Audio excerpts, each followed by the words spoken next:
Yo and hello everybody, Mike here, baseball collector. It is Monday, Labor Day. So hope everybody's off work today. You're sitting around watching YouTube and hanging out. Maybe you watched a lot of college football this weekend because it opened up and it was crazy. There were some great games that happened this weekend. I had a great weekend just going. I spent a lot of time with a bunch of friends, went to the ranch, went to a friend's lake house, and kind of the last, bit of summer. Still pretty warm here, but we had a great time out on the boat. And like, okay, that's a fun weekend. Let's do that. So yeah, just great time. Glad to be home though. Got a short. It's always good to have a short week too when you go to work. But I wanted to bring up a topic that I've been kind of chewing on a little bit. I've been calling for kind of this return to normal of vintage prices because I think it's either in process or coming or will continue. I think I'll call it a normalization of prices. And do I think prices are cratering or anything? No, not necessarily. But I think we're getting back to maybe not even pre-pandemic levels, but the world that I live in, which is kind of mid-grade vintage, is getting cheaper. And it's just that simple. I thought it would actually happen pre and during the National, but here we are a little over a month out from the National, and I got a stack of cards here that I was finally able to pick up for what I felt was, okay, I'll pay that for this. My pickups have been, it's not that I'm not picking up cards, it's just there's a lot of stuff that I'm finding it difficult to pick up, not because it's necessarily expensive, but it's just hard to find. There's just a lot of cards that I'm particularly looking for to fill in holes of different projects that I just can't find out there. And I think it's because during the craze that everything was getting bought up. And the cards that I need are cards that people just typically, well, why would you grade that? And the answer is you probably wouldn't unless you're crazy like me and you just want it graded. So I have a bunch of that stuff that I'm now finally starting to see again.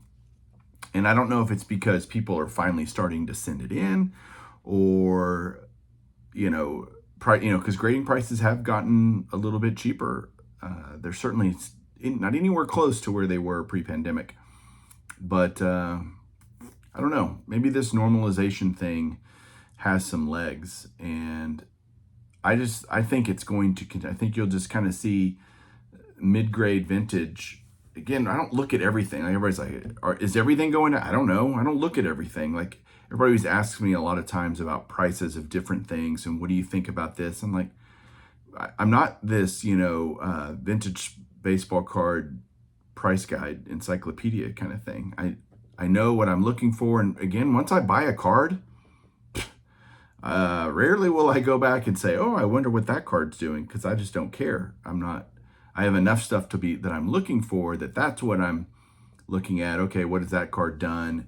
And then again, once I buy it, gone. That memory is dumped, and I'm adding new thoughts of cards that I'm looking for at that point. So, but the stuff I bought recently that I'm going to show off today is all stuff that's cheaper than it was.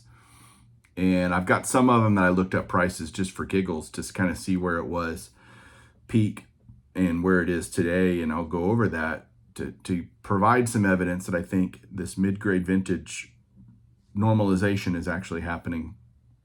I still think it's a popular part of the hobby. I think more and more people are going to get into that part of the hobby because it's kind of just easy. Like, okay, I'll buy some mid-grade vintage. I have plenty of friends that do that buy mid-grade vintage, and there's a lot of us out there. So anyway, let's get to the cards that I got, and I'll go through some of this stuff. And yeah, test like a dozen slabs. Here we go. All right, so all of these cards are part of a giant project that I'm going to talk about soon in a video called my 4-decade set, where I'm trying to get every vintage card, well, at least through the 80s, 50s through 80s, that pictures a Hall of Famer. And it includes some weird stuff like this. So every card that pictures a Hall of Famer on Topps and Bowman, here's an 84 Topps. Card number 718, active AL active career save leaders. So you've got Rich Gossage, Hall of Famer, Raleigh Fingers, Hall of Famer. And these are like I'm talking about those cards that just don't get slabbed very often, because why would you? Again, I'm not even saying it makes any sense for me, but I like it, but I'm rare, and there's probably not a lot of guys wanting to do this. So there's just not a lot of these out there. I don't even know what the pop numbers are, but this was $10. So that's like, I'll do that. Okay, fine. It's a 10-cent card. I get it, but you know, it's kind of my jam. Here's another $10 one. Mike Schmidt, Jim Rice, 84 tops. The home run leaders card, only in a 7, but that's just fine for the leaders cards. I'm way less picky about the grade. I just want them. Here's Raleigh Fingers again on an 84 tops. I'm getting close to his run. He's one of those guys that, again, isn't expensive necessarily, but you just can't find him. And so, because not a lot of people grade Raleigh Fingers, even though he's a Hall of Famer, but there's an 84 tops and an 8.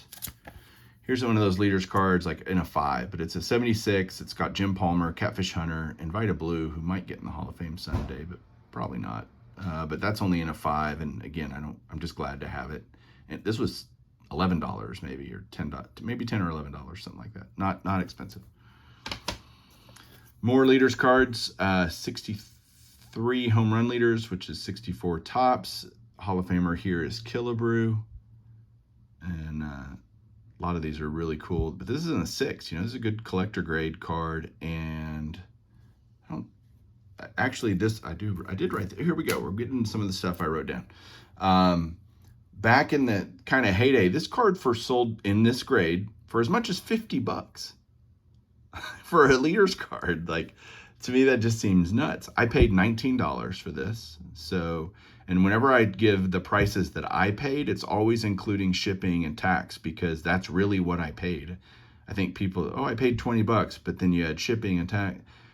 No. I paid, and that's what I put into all my, places where I track my collection. I put in the kind of all-in cost of a card.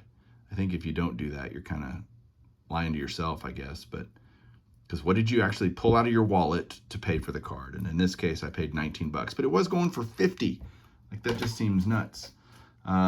Here's one I didn't look up, but the Cott 64 NA4, not. Jim Cott, Gil Hodges, Tony Oliva, and Minnie Minoso stuff is kind of all over the place, because there wasn't a ton of it. There's graded copies out there, but since they got into the Hall of Fame this year, the demand for their cards has gone through the roof, and so it's hard to really tell where these guys are. I just try to pick them up when I can, and I got this Jim Cott. Little Ron Santo, PSA 4, 64 tops. So this card was at the heyday about $30, and I paid $15. So 15 is a lot better than 30, and so that's where I was like, I'm not paying $30 for this card. It just seems crazy. And so be patient, and now it's 15 again. Will this be a $10 card in a couple of months or a year? I don't know. Everybody's asked, where do you think the market's going? And sometimes I speculate, but the reality is I don't know any more than anyone else does. Just a collector, and if things go down, all the better. I can buy more. That's great. But that's, 30 to 15, that's half. Here's another, I didn't price this one out either, but Stengel, 63, PSA 4. What I did notice is, at least on VCP, one of these hadn't sold since like 2018. So I don't know. Are people just not grading low grade? I don't know. Or selling them? I don't know.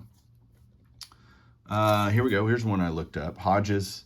This is kind of an anomaly. And this was like $54 at the peak. I paid $41 for this card, which is crazy, but it fits a lot. I'll pay up for a card when it fills a lot of holes for me. So 63 tops, Hall of Famer. Hodges, new Hall of Famer. So his stuff is kind of just all increased. And this happens to also be his last Topps card, which is a PSA set registry that not only do I participate in, but I actually started it. So I'm not even number one anymore. Just like, wait a second, I was number one forever, and now some other guys have caught on, and they're doing it, and they have better collections than me, which is not surprising. There's always somebody with a bigger boat. But I do have the Hodges now, still wanting to add a few more to that last last Topps card for Hall of Famers. The Mazeroski here, 63 Topps in a 5. Nice card, good card, big chaw in his mouth. This was another $50 card at one point in the not too distant past. I paid $23 for this, all in. So all these, all these cards are 2 different sellers, by the way. These were all at auction, which to me, an auction kind of gives you the true representation of the price. Because if you're looking for a 63 Topps Mazeroski and a 5, you're going to bid on it at auction most likely. And anyway, it's a pretty, buy it nows are kind of tough, but anyway, $23 from 50, so much cheaper.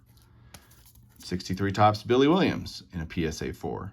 Again, this is, guys, what I love. PSA 4, look at that. It's a great card. Like, that's totally fine for me.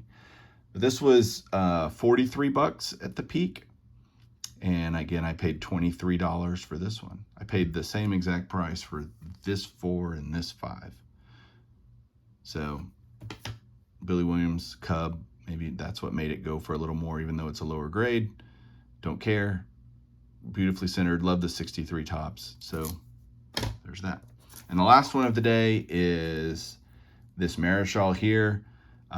This is a 62 Topps, kind of a semi-high number for 62 Topps. So kind of a more in-demand card, I guess. This one at the peak was about $40. In this grade, I paid $25. So there you go. That is all of my pickups for today, and maybe some ammunition evidence. I don't know, that the market's coming back to normal. We'll see kind of where it heads over the next little bit, but for me, I love lower card prices because I can just buy more stuff that I want and not selling them. So great. That is it for today, guys. Thank you very much for listening, for watching. We'll talk to you soon. Keep collecting.